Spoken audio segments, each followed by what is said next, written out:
Dope. Yo, what's up, everybody, and welcome to the Web3 Gaming Show. We're here to uncover the world of Web3 gaming and hear from the people who are creating and pioneering its future. The place where we explore the stories and of game developers, community builders, content creators, and industry experts. Today is the season finale, and to wrap up this chapter on a high note, I'll be chatting with Luc Berkefeld from MoonGaming and Medieval Empires. He is a marketing and content creator legend, and currently being able to create the content of Medieval Empire, which is an epic multiplayer online strategy game set in the world of modern-day Turkey during the late 13th century. Luke, how are you doing today?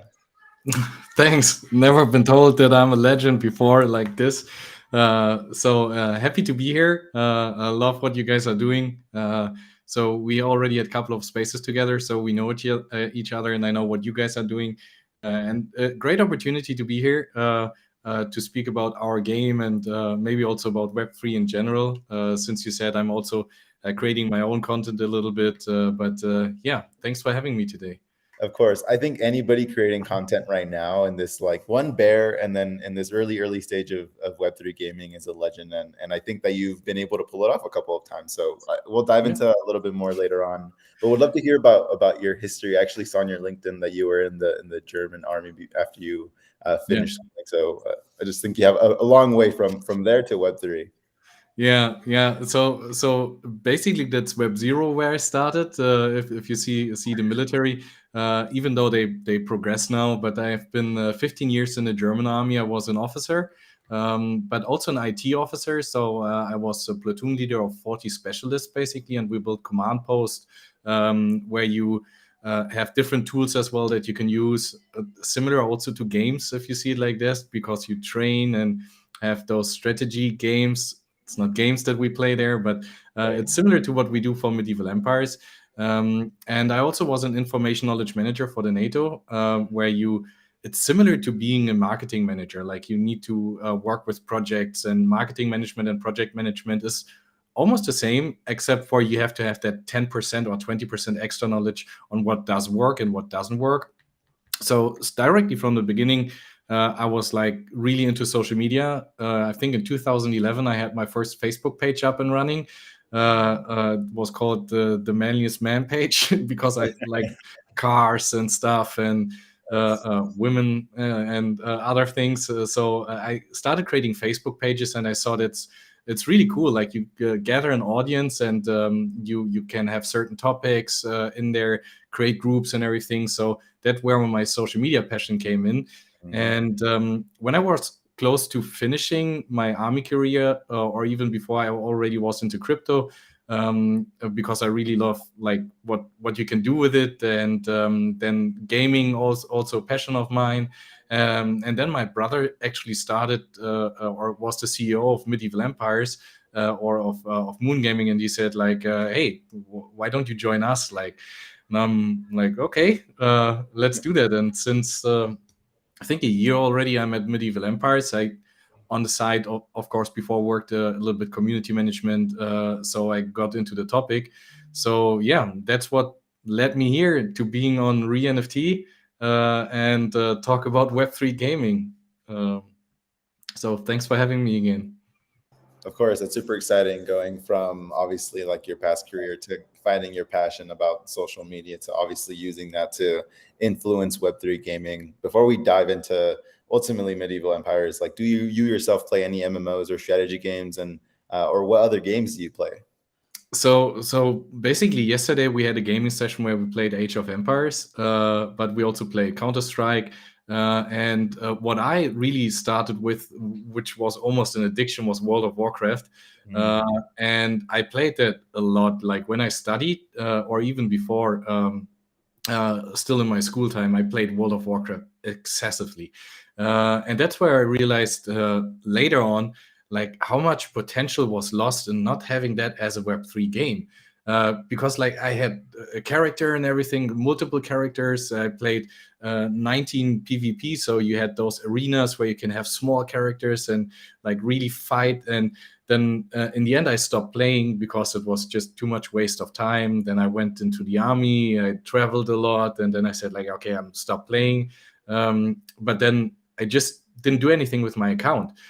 there were people that sold their accounts on eBay, or they somehow went to dark alleys and dropped their swords there, and the other one could pick it up and everything. And I even think that the Ethereum founder, like, he also said, like, he had some weapon which he couldn't sell. So he said, like, why is that not an NFT? Like, that's when it basically started. So I totally agree that that's the way forward, on having everything as an so that you can own it, like the owning part. Like, I'm not sure if World of Warcraft will ever adapt to that. That would be great. Then I need to find my old Blizzard account, get it back, and sell all the stuff that I have over there. But yeah, I played a lot World of Warcraft, also strategy games like Risk or Monopoly, but that Right. not online, not an MMO. But yeah, I think World of Warcraft is the biggest one that I played so far. How much did you spend any money in World of Warcraft? It sounds like maybe you did a little bit. A little bit. I mean, I spent also money on Candy Crush when it came out, so I'm one of the spenders in those games, but not excessively. Like, there were those China farmers. I'm not sure if that's the appropriate term to call them, but they were called China farmers during that time. And I bought some gold, for example, in the beginning when I started, but then I realized it's not necessary. But yeah, I spent, and of course I needed to get the game for free. I think there was even a monthly fee that you needed to pay. So that's why I'm a fan of free to play. In the beginning, I mean, we have the early access version out where you need to own a land, so it's not free to play at the moment. But later on, it will be free to play as well, so everyone can play it. And I think that's the future of Web3 or blockchain gaming in general. And later on, we will not call it Web3 or blockchain gaming anymore. It will just be gaming, because everyone will adapt to that. Because if you can own all the assets that you have and everything that you earned, I think it's way better, instead of just having an account that's gone afterwards. I mean, you can sell it on the black market on eBay or whatever, but I'm not sure if the Web2 games are already adapting it. From time to time, I think they do, that you can have those cards in FIFA, for example, which you can sell to others, or Pokemon, I think, wants to implement that as well. I played Pokemon as well, by the way, when I was younger.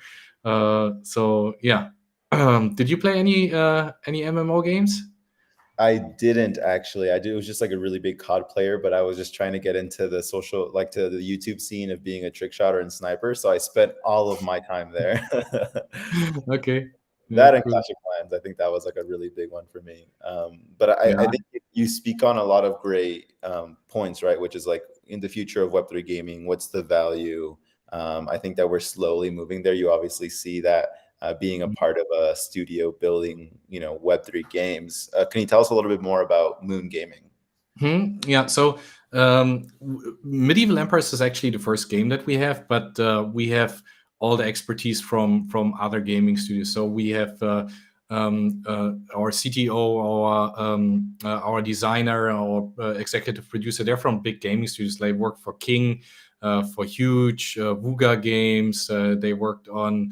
Our art director even worked on Avatar, and so we really our founder made a really good impact in the first couple of months that we built the game, on getting all the professionals in from different gaming studios to really build a foundation. And from then on, we went forward. So the idea behind it was to build a game which is similar to Web2 games, but on the blockchain, and with a unique IP, basically. So I think we will later come to what Medieval Empires is, and then I can talk a little about the IP, on how this came to place. So yeah, it's not the last game that we will have, but we focus on having this one and expand it over time. So the idea is to grow the whole economy over the next, I would say, 1 to 5 years, because games take a lot of time, especially if you want to be a big game. It's not like you have a Crypto Degen Zoo or whatever. They do a game in 30 days. That's so unrealistic. You cannot play a really good game or in just a couple of weeks or months. So we built over a year now on Medieval Empires. I think 1.5 years we already have on our backs. and we're in the early access version. So a lot of features that are not in there yet. So I think that we're still at the beginning, also in the beginning of blockchain gaming. So yeah, that's the 2 cents for MoonGaming and Medieval Empires. Yeah, I couldn't agree more. Did you say earlier that you joined because your brother is a CEO? Yeah, actually, actually, my brother is the CEO, and I know the founder since 30 years.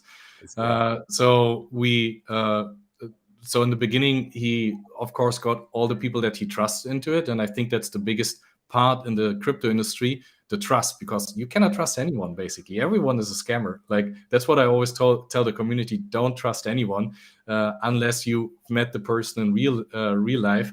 So we said we want to build a team of really reliable people and experienced people. So also the CTO is, so I'm based in Berlin and he's also based in Berlin.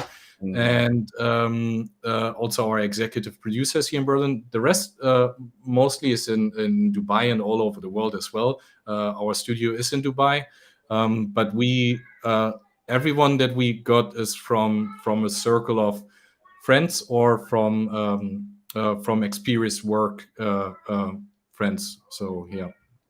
How is it working with your brother? The good thing is I don't work that much with him. So Okay. he's dealing with all the business stuff and does the boring stuff like tokenomics, contracts, that the company is working right and everything. And I'm the fun dude. I can sit there, do fancy TikToks and talk to guys like you. So we have some touching points, of course. And also I'm not a typical marketing manager in that sense because I also do business development because we're still a startup, if you see it like this. I mean, 1.5 years is still in a startup period. So I did community management. I'm still doing little bit community management. I set up the Discord server, the Telegram. But yeah, I think it's still cool. Like he was recently here and visited from Dubai because he's now in Dubai and I'm here in Berlin. And then we have more touching points from work as well. And since he was also in the military, and there you learn also that you can differentiate between friendship or family and work. So on work, I'm different maybe with him than I would be in personal. So yeah, but it's working out quite okay, I think. Yeah, that's a good differentiation to have, especially in a work setting. And so you talked a little already a little bit more about Medieval Empires. I think the game and every game now is charting uncharted territory in the Web3 gaming market. How would you explain Medieval Empires, and can you give us a general overview of what you're currently developing and where you're in development? Do you want me to show it directly? Then I can start with a bigger picture and an overview on what we're creating. Yes. Okay, perfect. Let me bring it up. So, as you already said in the beginning, it's a mid-core strategy game, and it's built around the medieval area. So you have the Crusaders, you have the Turkic warriors. Later on, we will also add maybe the Holy Roman Empire, Byzantines, or the Mongols. So there are different factions that we will introduce over time, and that's basically the world map that you see over here. And that's the demo version. I don't have that much silver on my account, unfortunately, on my real account. But I just wanted to do that to show you a little bit more.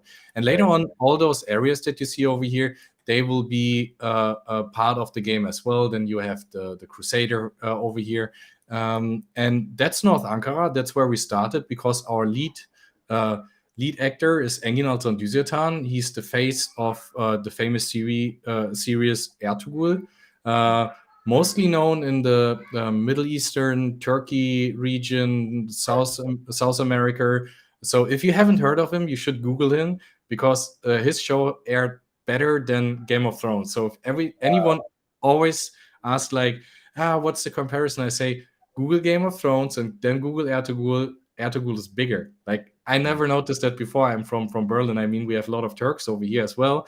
But if I ask them, they're like, yeah, sure, Ertugrul, Engin Altan Düzertan, I know him. Never heard him before, but apparently really big over there. And in the series, he plays also Ertugrul, which is a character that really exists during that time. And then that character, we built our game. Like Ertugrul And that's North Ankara where Eden is. That's, for example, my piece of land over here. And those lands over here are owned by other players. So that's an NFT. You can get it on OpenSea. Then we have different modules. We have the world map, which you saw in the beginning. And then we have the province map. On the province map, all the fighting will appear. So that's my land over here that you see. And those are, for example, the invaders over here. What you also see are empty town slots. So one of the main features of medieval empires is that you can rent out land to other players. So you own a piece of land. We have 5 tiers, or basically 6. You have a tier 0, which is the free to play, and then we have 5 tiers. The higher the tier, the better the resource generation, or so it just adds benefits. And you can rent this out to other players and then fight against those invaders together. Later on, we will also have historical battles where you can fight against other players. When we introduce, for example, a new faction, there will be a huge event where all the players can fight against each other for which faction should be the next one in, and then the winner will decide. So that's the community and Web3 approach as well. Will decide, okay, will it be the Mongols or will it be the Holy Roman Empire? I'm hoping for the Holy Roman Empire because I like that really much, but maybe also the Vikings. Who knows? We will see. That's the fun part of it. So on this map, you can go ahead and then fight those invaders with your hero that you have. So I, for example, have Ali as a hero, or Genghis bin Efe, and then I just assemble my army and go fight against that invader over here.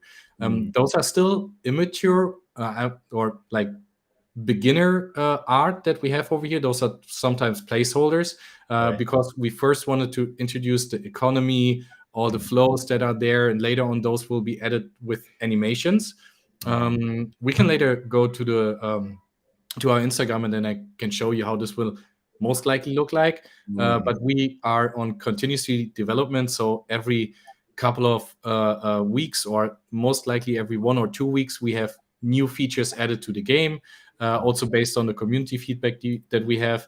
And yeah, so once my Kahi warrior smashed the Crusader over here, I will get a report where it says like, hey, you've won, you've lost, and then you have a game statistic and everything. If this guy, for example, on my land, which could be my friend or a random dude based on a smart contract somewhere in the world, could then join my fight against that invader. But to get to all of this, you need to build your town. So that's I love that the most, because that's the most fun thing to have in the beginning, is a town builder. So that's my town over here. That's my town hall, basically similar to a lot of other games that you most likely have played. Then I can collect my resources over here, which I need for building new buildings. Let's build, for example, a farm over here which produces wheat. Then you can have heroes that you can generate over here. So that's my hero. Let me speed that up. That's why I have the demo account. It's nice. I can speed everything up and don't need to pay for it. So I speed it up, and then I receive the hero. That hero will later lead my army and also has special abilities, and that's an NFT later in the game. So in the early access version, it's not an NFT yet, but later on that will be an NFT, and then you can sell and trade it on the open market. Then you can have your archers, for example. So everything that you need to build your army, you can upgrade them. Again, we do that instantly because I have so much silver in my pockets. When you had a fight, you can put them afterwards in the hospital. I don't have anyone that's dead or near dead, so I cannot put anyone in. But after the fight is finished, I can put them in here as well. And yeah, if the space isn't enough, you can, of course, also discover more space. Like the further you progress, the more space you will need. And also based on your level, the whole look and feel will change. So this is already level 10. At level 5, those would be smaller buildings and more in the farm direction. And yeah, so basically you progress over time. And this, by the way, is the Kahi town. We also have a Crusader town. I can show that later on Instagram. because that's the first one we rolled out, because So, we had a vote and people said, we want Kahi first. I'm a Crusader, as you see over here. Don't tell that to my community. They hate me for it, because most of the people are Kahi fans, based on the show as well. I But see. yeah, I can live with that. And yeah, once I have my new territory, for example, over here, I can build more stuff. I can have stables where you can have your cavalry in there, and then yeah, basically you can already pre-assemble your army here in the military headquarter. So if you go in here, you can create a setup and say what's your favorite fighting formation, and yeah, basically that's the core of the game that we have. And so that's the early access version, which is already played by our landowners. So right now you need to own a land NFT in order to play, but we will gradually open it up. So right now landowners, later on we will have token holders. So we also have a token, which is the me token, Mhm. MEE, which you can already find on the marketplace.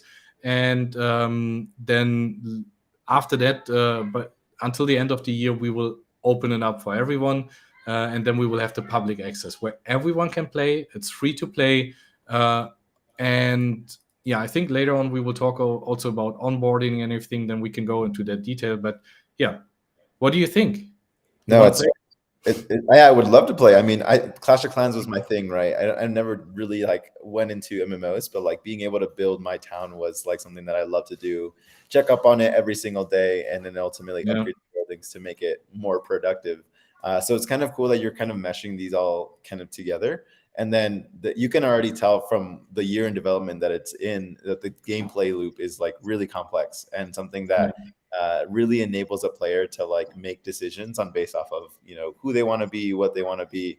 Like you mentioned, like you have this town, but you're going to be releasing the Crusader town in the future. I did want to ask really quickly because I think it's like it seems like it's a marketing play, also like a go to market play with the actor with the show. Like that seems like yeah. a huge deal. Yeah, yeah. So, like, he's really big, and our IP is also built around him a little bit as well in the beginning, since we said we want to tap into communities, because there's already such a huge community that loves Ertugrul basically, and that wants to have such a game. Like, we literally made studies in the beginning. What kind of game do you want to have? And they said like they want exactly this, and then we said like, okay, fine, let's make it happen. And that's just the beginning. So we also have the Crusader faction, and for the Crusader faction, we also draft another actor, which is not yet set. So we're also open to suggestions, and we will also make a vote on that. Since we're Web3, we will vote on it. So we think about having, for example, what's his name? Tom Felton, like Draco Malfoy. I really Yeah, love him from Harry Potter, right. or the hand from Game of Thrones. What's his name? Jamie Lannister. I don't know his real name, but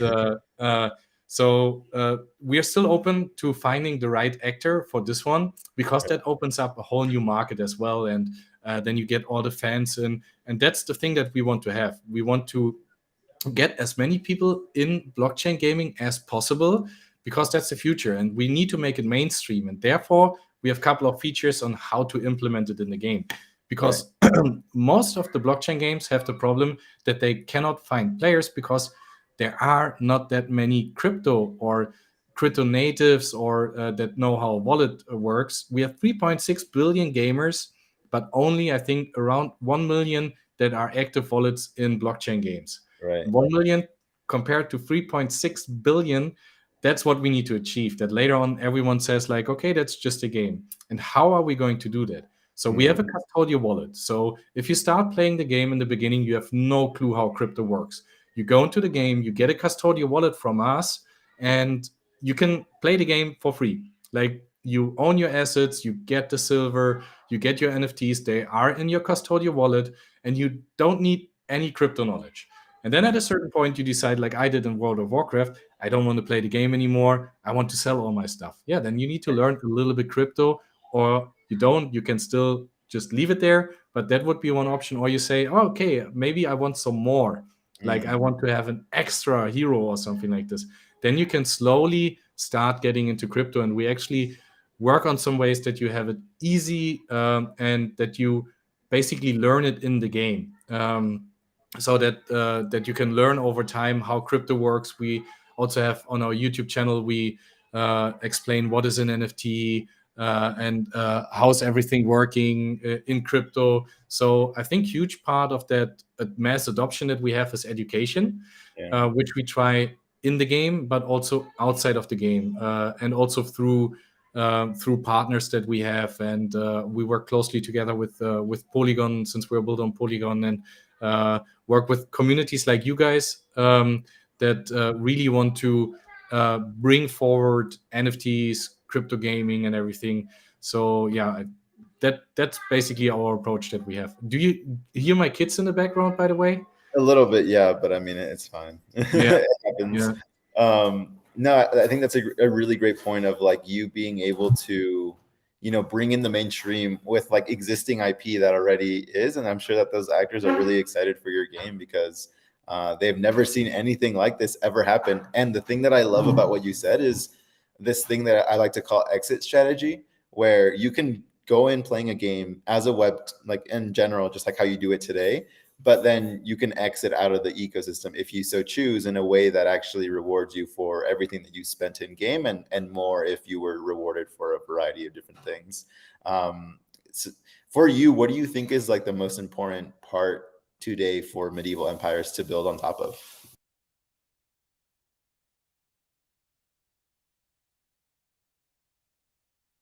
I think you're on mute. yeah. I unmuted myself because my kids are out there wanting to get in here and play the game. No, just kidding. Uh, and they also like the my outfit here. They say Right. my father goes to work and then I'm putting on my uniform. No, yeah. So the biggest thing for us is the mainstream adoption of the whole gaming industry. Or I think that's what we really need to focus on getting those players from Web 2 into Web 3 gaming by having seamlessly transitions. So basically, the goal is they play the game and they don't know it's a blockchain game. I mean, at the moment, we focus on crypto natives, on people that really want to play blockchain games, play and own games. But later on, we will change also the strategy around it and just say, hey, do you want to play an awesome game? Then come to Medieval Empires. Right. But we said we wanted to have a small cohort group as well, see how everything works before we go into mass adoption. But I think in the next 1 year, I think we will get a lot of players in there. Also, people that never played before. That's why we have the actor tie-in as well, because they most likely. I mean, Turkey has huge crypto adoption and everything, for example. But I think we will get a lot of non-native crypto people in there, and that's the goal. I think that's the biggest carrot that we are going to tangle. Yeah, makes sense. So how are you doing that today with your content strategy? I would love to like know your thoughts around creating, TikToks, creating this content on social media, and how has that worked out for you?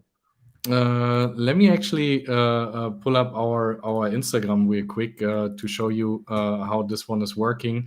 So we have basically different strategies on how we want to reach different target audiences. So first we have the mainstream people that just like the theme of or our IP. So we also have a lot of videos with the actor that is the face of the game. So that's Engin Altan Düzertan over here. And as you see, for example, if we go to posts over here, some of them really reach the masses. That is reached by 258,000 people. It's liked, not reached. It's over 2.6 million people or something like this. So that's the strategy on how to reach like the normal audience that is not crypto related. So you see, we have concept art that we put out, all the recent developments. Then we have our art pieces that we have over here that are mostly created by our art team, but we also tap into AI on Midjourney, for example, scenario, that we can create own assets. Right. Or you can see that we show a lot of gameplay. That's why we want to focus on the gamers. So we show, that's by the way a scene which will come later as a fighting scene, which you just saw. So short form based content, but also like we try funny stuff once in a while. So I don't know if you know the Nicolas Cage meme over here. So we try to have a mix. We have an IP and we have a brand, so we are not just an influencer account. So we actually want to have value. We also talk about, for example, interoperability in the game and how this one is working. We educate on what are NFTs, how does it work, show a lot of game art that we have, and making community votes, for example. That's one of my favorite pictures. I have that, even if you see that over here, as a signed poster by Engin Altan Düzertan on top over here. That's really awesome. And yeah, just like that's me jumping around. How you think you look like I want to see versus that again. how you actually look like. I would love to look like this, but actually I don't. Love that. So yeah, we also try to have fun content and also remind the people on where we started and where we are at the moment. Like this is, as you see, in November we had grayscale buildings. We have already building a long time to get there. But now, if you see, that's April. How it's looking right now, that's a huge difference, and we try to show every step of the way. Same for our YouTube channel. On our YouTube channel, just like 1 hour ago, I had an AMA with our executive producer where we showed, like, let me open that real quick, where we also showed the gameplay or stuff that we want to add in the game, like this Oh, cool. guys over here fighting, and then we asked the community, do you like? What do you want to see next in the game? And then we focus on the stuff that they want to see. They said they want more movement because in the beginning it was pretty static due to checking the economy and everything. And now we also focus on 3D animations, get a rigger, for example, in, and we try to also do fancy content. Sometimes it's working, sometimes not, as I told you already before. So yeah, tapping into reels, also tapping into communities. For example, we do a lot with Polygon. We have weekly spaces with other games, which I think is not that normal in the Web2 gaming, but in Web3, yeah, if you don't have a land, you look like this. So we have every second week we have a Twitter space, for example, with Planet IX, Magicraft, Heroes Chained, Mac.com, so all bigger blockchain games as well. And we also join their spaces where we just learn from each other. Like I just hopped off a call with those guys as well, because we also work behind the scenes together on just improving gameplay, tokenomics, game economy. We work on ideas on how to get our NFTs in their game. For example, if you could have our hero in our game, would be nice if you could use the same hero also in the other game. So we're working on that as well behind the scenes. And yeah, maybe we should also work together on renting NFTs because we have a rental system actually for our land. Then we need to find a way on how to work together. And as you see, we also, oh, that's loud. Yeah, that's the, Oh, nice. yeah. I love that. So we actually had some that went really good. Also around TGE when we had a little bit more. Is that working here? Yeah, but I would recommend checking them out. They're sometimes I like them because a lot of them I produce, but we also have a good team. So if you see over here, often we meet with Engin Altan Düzertan as well. Then we have AMAs, and as you see on our YouTube, basically, let me switch to the channel. We do a lot of updates also with with our influencers. I'm not sure if I'm allowed to call them influencers anymore. Our content creators. So yeah, we try to focus on showing as much as we can, and yeah, just building basically every day something new. Sometimes funny, sometimes not. And also, we go to a lot of conferences. Um, this is our founder. He's just talking right now. You don't see him, but that's Assad. And he's basically traveling to every conference and talk about medieval empires, on how to make blockchain gaming mainstream. So he's doing a really good job on bringing everything forward in that direction. So it's a mix. Like, we don't do only funny content, but also like explainer content, how to do what, how to create a wallet, for example, because I think that's needed in the space as well, that we show more on what's or how to get there, because sometimes that's missing. And yeah, that's basically, like, I love the art pieces that our art puts out, and then we come in as marketing and try to make a cool readout of it. Sometimes it's just enough to post what they're doing. Like, if you see over here, they have they we always force them to document every step of the way. So they send us those stuff here, like really cool. Joachim, our art director, he worked on Harry Potter, on Avatar, on Disney, like the in Germany it's called the Glöckner von Notre Dame, like the guy Right. um, with Right. the bag. So yeah, um, that's that's what we do over here in from marketing side and social media side, as you can see over here. And I think on average we have a really decent engagement as well. um, if you compare it to other crypto games, I don't see that many crypto games that have that amount of views on their stuff. So I think that's a good job we're doing. Since I'm the marketing manager, I cannot say that we do great and stuff. That would be not appropriate, I think. But yeah, we retry our best here. Like, also showing the progress on the characters that we have. That later will be the NFTs in the game. So basically, the person that comes into the game should already feel the whole flavor of the game. Like, they should know what's coming, what's the mood, what's the whole IP. They should feel like they're part of this whole game already. Also, we talk with our investors. I don't know if you know Da Vinci or Karl de Moon Runefeld. So we have a couple of cool people in our team here as well. And yeah.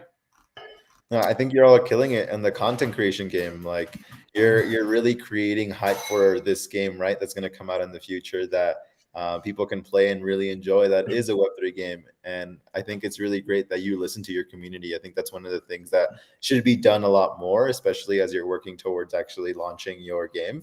How are you currently managing your community, or at least like getting as much input from your community? Is that like weekly discussions? Like, how does that look like?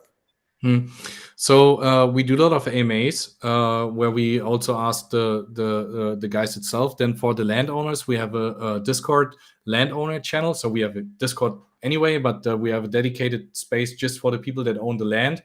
And in there, we ask them questions on, hey, how do you like the attack flow, for example, or what should we change over there? And recently, we also introduced a mini game, for example, in Telegram, which is fun to play. You should check that out.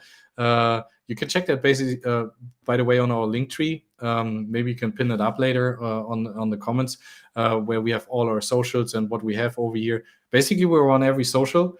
You name it, we are there. Or every community, like CAF, DebRadar, CoinMarketCap. So we try to be everywhere. But speaking of community, we love those Twitter spaces as well, because that's where we always pull up people, let them ask questions. We have 3 moderators as well in our Telegram chat, which communicate all the things to me, or most of the time I read them anyway, because I sit in the Telegram chat as well. And we do a lot of polls. If you see our our Twitter, for example, like every week at least, we have one poll where we ask, do you prefer PvP? Do you prefer? Let me check that actually over here. I think one of the recent things that we have here is most likely a poll somewhere.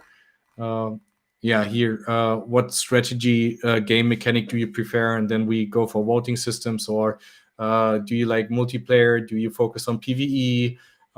Because that's like our community, and we want to know what they want.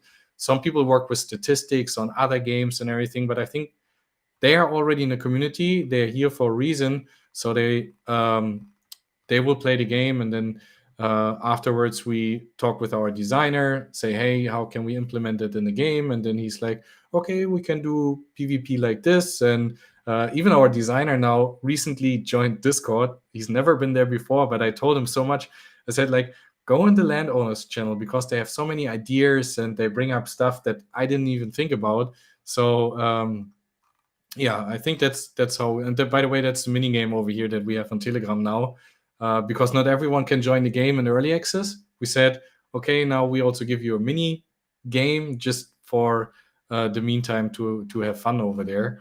And yeah, also like really love those what the artists are doing here. I forced them to record everything they do basically, because it's awesome. I never seen that before. And Yeah. normally on other games they or Web2 games. Like Web3 already changed a lot, but we try to show everything, also behind the scenes things. How does what work? Because who shared that before? Like in Web2 games, they already built everything in their secret chamber somewhere, came out, and no one liked the game. We cannot say that because we asked them, hey, what do you want in the game? And then we built the game as they want. Of course, not everything, but most of the stuff. And yeah, those spaces are great. We do with Planet X, for example, where we talk about the new era of gaming. Basically, you guys are already always invited to join as well.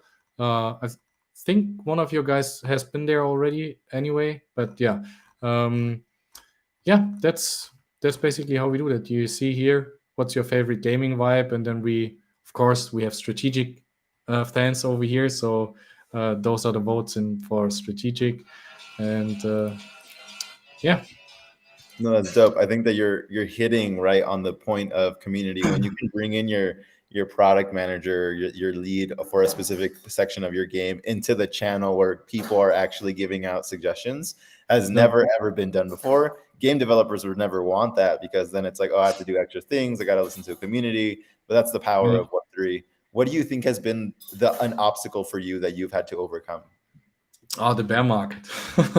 So we started building basically through the whole bear market. We're lucky that we got good investments in as well, because people believe in the game and in the team that we have. And Asad, our co-founder, is doing a really amazing job in connecting with people, talking to them, presenting the game. And social media helped. Like in the beginning we didn't have that. Like when we started raising money for it, for example, like we didn't have that much to show. So once we had the social media, we really went big on putting out content every day. Like we do 3 to 8 pieces every day on each platform basically, just in order to show what we're doing, to bring everything up front. But the bear market, that was the problem, that people didn't want to spend that much money. Everyone lost money, and they were not knowing when it's. I mean, now it's starting to get back up again. We also recently got a new investment in, so we are good to build for the next couple of years, hopefully. So yeah, I think that was the biggest challenge, and uh, we made it. So we are still here. So we are good to go. And yeah, by the way, I always love scrolling through the social media, even though I post all that stuff. But still, I love the art that the guys are doing, and that's basically AI here. That's uh, that's AI generated. AI is doing so much in the space. Love it. Yeah. Yeah, I couldn't agree more. I think that you just scrolling through it and us seeing the engagement, seeing like how people are reacting to it, obviously, is really great. Yeah. Yeah. Within your white paper, I read that players, quoted in your white paper, players who are less interested in competition can focus on managing their land, their clan, or become astute merchants who engage in trading with other players for in-game items exchangeable for cryptocurrencies. How do you envision your in-game economy working specifically? And if you were a part of that economy, how would you participate? So we've just been at the right spot when you started talking about that on Twitter, because we actually have an economy cycle where we focus on how's the whole flow inside the game and everything. So you can focus on PVE in general, like you said, you build your town and work on improving your buildings and everything, or you go to PvP and just smash everything that's out there. I'm more of the person that wants to go and smash everyone. But yeah, so our game designer, basically, he lives in Excel. Everything that he does, he has an Excel spreadsheet for it, and it's huge. Like, I couldn't believe what he's doing, and then we are balancing the economy the whole time. So, for example, we had two strong archers, so we adjust that. But then the cavalry came around and smashed all the archers. So that's the fighting economy. But for the stabilization of the game economy, and we have a 2 token model system as well. So we have a silver token, which is the in-game currency, and we have the me token, which is basically for the exclusive access and for NFTs and everything. So the stable token makes the whole economy stable. That's why it's called stable token. But it's not like USDC that can get unpacked. So it's really a stable token because we control it, basically. So we keep the economy stable that way. And also through security, bot protection. A lot of games were getting into trouble because they had inflationary token models. So, strong word, and I'm not a native speaker. But that's what we avoid also. You cannot farm our game to death. Like in some games, you have bots and millions of players that just farm your token, and then it's getting worthless and everything.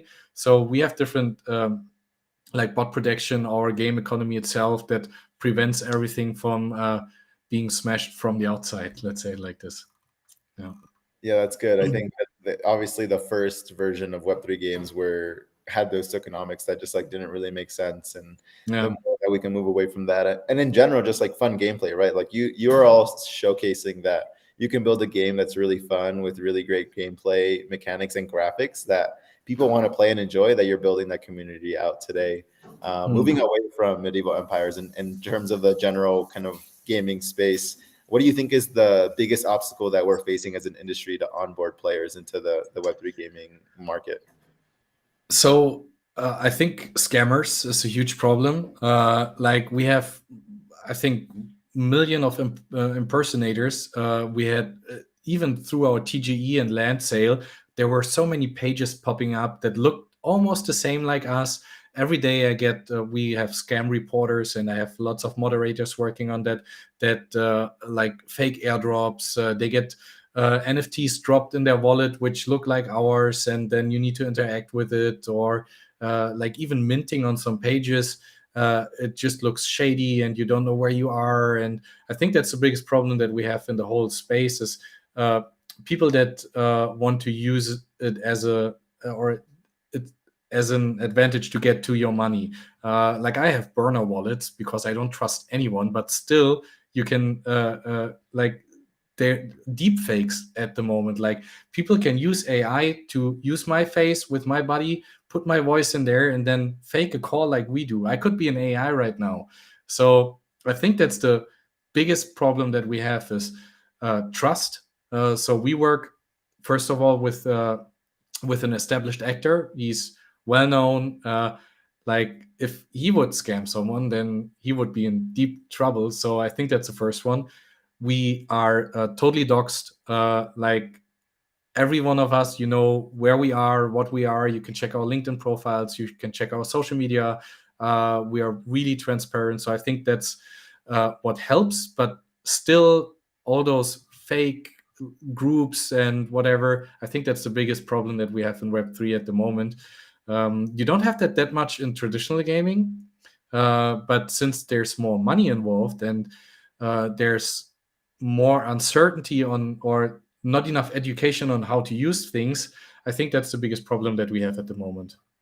Yeah, I couldn't agree more. I think just the whole scammy vibe. Anyone that you tell them that you work in Web3, that's like, oh, you're a scammer. I think that that's Yeah. starting to change a little bit. But like, hopefully, as the bear market continues, that narrative changes completely, and we're just kind of like outside of that whole. What would you say for you is the trend that is exciting you the most in blockchain gaming? I would say the own factor, like that you really own your stuff and that it's not click to play anymore. Like you sit there and you need to farm a resource in order to be to get like 0.001 Bitcoin or whatever. Like I also have Pi Network on my phone, which is basically stupid, but I'm still mining it. I think that you can really own the stuff that you play while having fun playing. I think that's the most important thing, and then we're getting better. Now is the time. That's why we also have the space called New Era of Gaming, where we really build cool games in blockchain.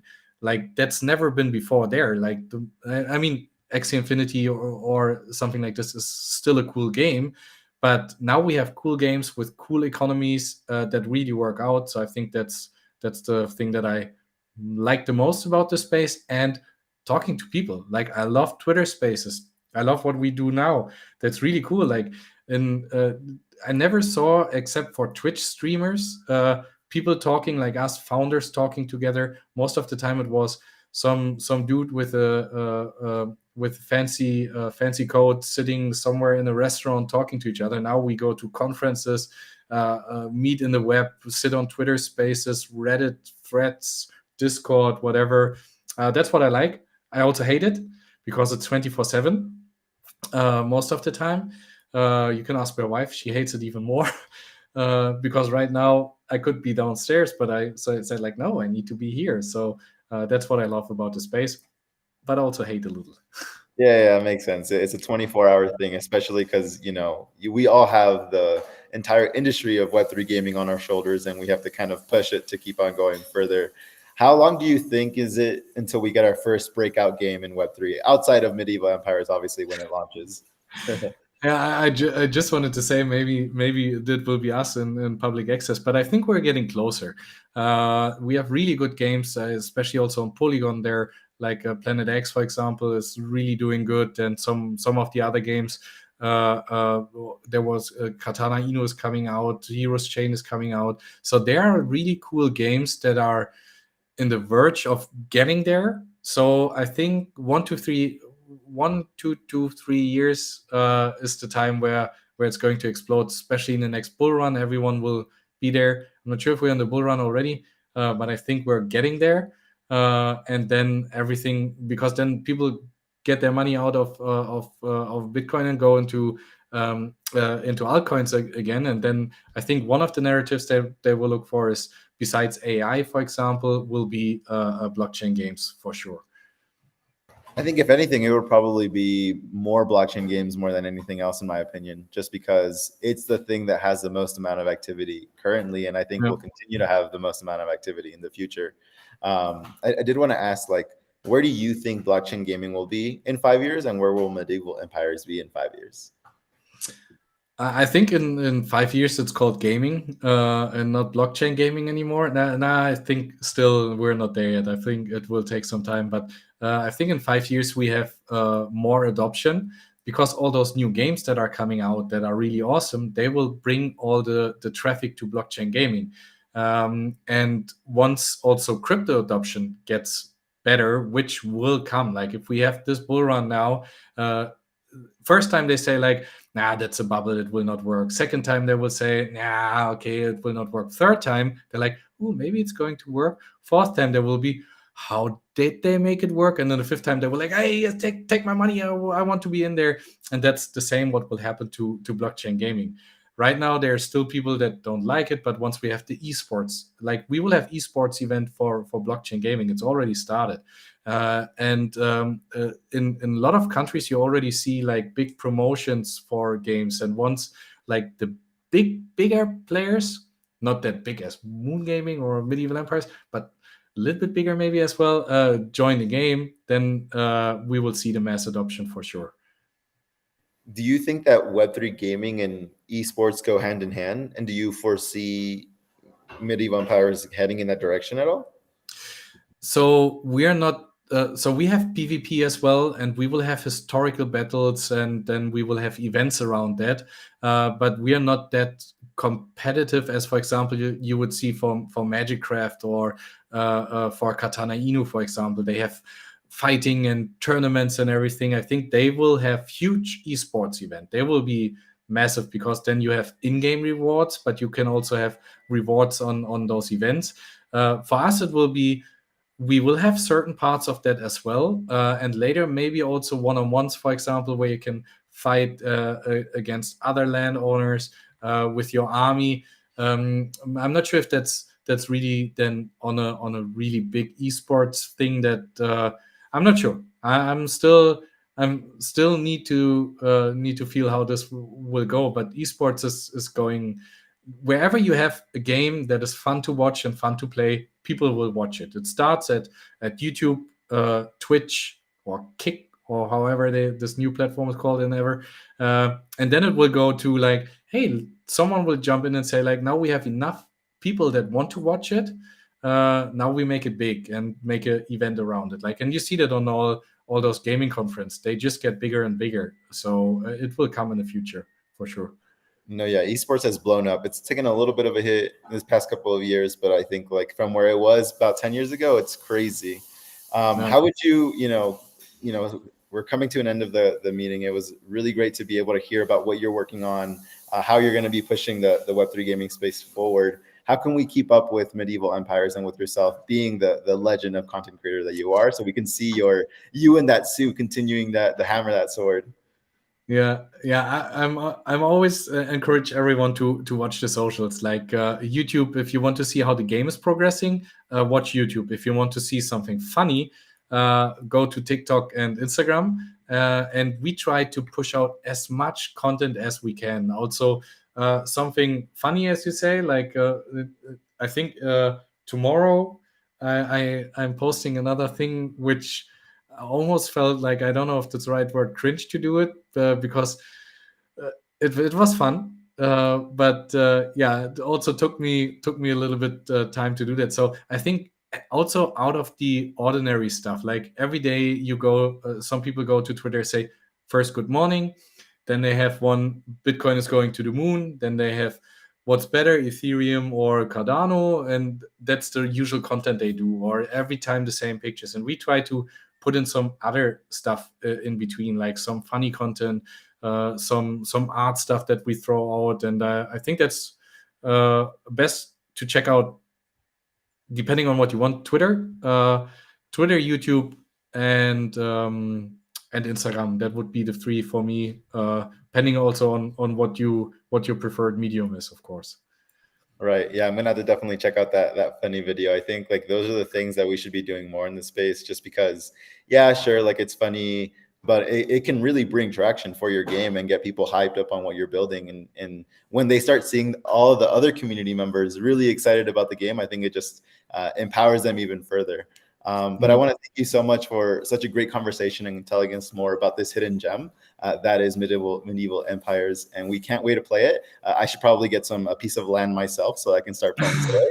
But I'm sure that the free-to-play version is coming out soon, and that's just going to be a really great thing for you all. And so that's it for today. Today is the final episode of our first season. So I want to thank all of our audience members for joining us on this journey during these 11 episodes of value-packed conversations about everything Web3 gaming, really. To all the guests, viewers, team, thank you for being there. We're going to take a small pause. We'll be back soon, and we'll improve and refresh what is the Web3 Gaming Show. And until then, stay tuned. Before we end off, I would love to, you as well, Luc, because you're business development there at Medieval Empires. If you're a game developer looking to diversify your game economics, we have the solution for you. Reach out at ReNFT.io, and let's talk about NFT rentals. Luc, thank you so much, and I hope you have a great rest of your day. Yeah, same to you. Thanks for having me on the final episode. That's nice. Of course. We'll talk soon, I'm sure of it. All right. Bye-bye. Later.